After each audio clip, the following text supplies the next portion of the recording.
Paano mag-set up ng maramihang camera angle at magdagdag ng quick camera switch button gamit ang Live Now app? Una, sa iyong pangunahing telepono, ang gagamitin bilang primary camera, pumunta sa live streaming screen. Siguraduhin lahat ng mga teleponong gagamitin bilang secondary camera ay nakakonekta sa parehong network o kaya naman ay mag-share ng hotspot ang pangunahing telepono sa mga telepono. Maaari kang maghanda ng 2 hanggang 3 kang telepono, depende sa dami ng karagdagang camera na gusto mong ikonekta. Buksan ang Live Now app sa secondary phone. Pumunta sa Tools at piliin ang secondary camera. Susunod, sa pangunahing telepono na gagamitin bilang primary camera, itap ang cam.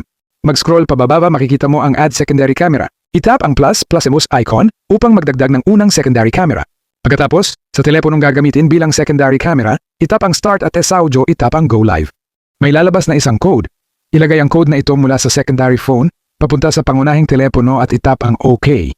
Ngayon, matagumpay mong naidagdag ang isang secondary camera upang makakuha ng karagdagang anggulo habang nagla-livestream. Kung gusto mong magdagdag ng duo o trapang camera, itap muli ang plus icon at ulitin ang parehong mga hakbang tulad ng sa unang secondary camera. Upang magdagdag ng quick camera switch button habang naka-live sa pangunahing telepono, i-long press lamang ang rear camera, ang iyong main camera.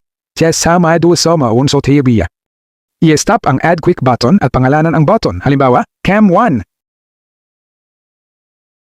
Upang magdagdag ng quick button para sa secondary camera, gawin din ang parehong hakbang. I-long press ang secondary camera, itap ang add quick button, at pangalanan ito, halimbawa, secondary cam. Sa setup na ito, maaari kang magdagdag ng mga secondary camera upang makakuha ng maraming anggulo at mabilis na magpalit ng camera ng madali at maginhawa habang nagla-livestream gamit ang Live Now app. Nais naming magkaroon ka ng isang napakagandang karanasan sa live streaming gamit ang Live Now app.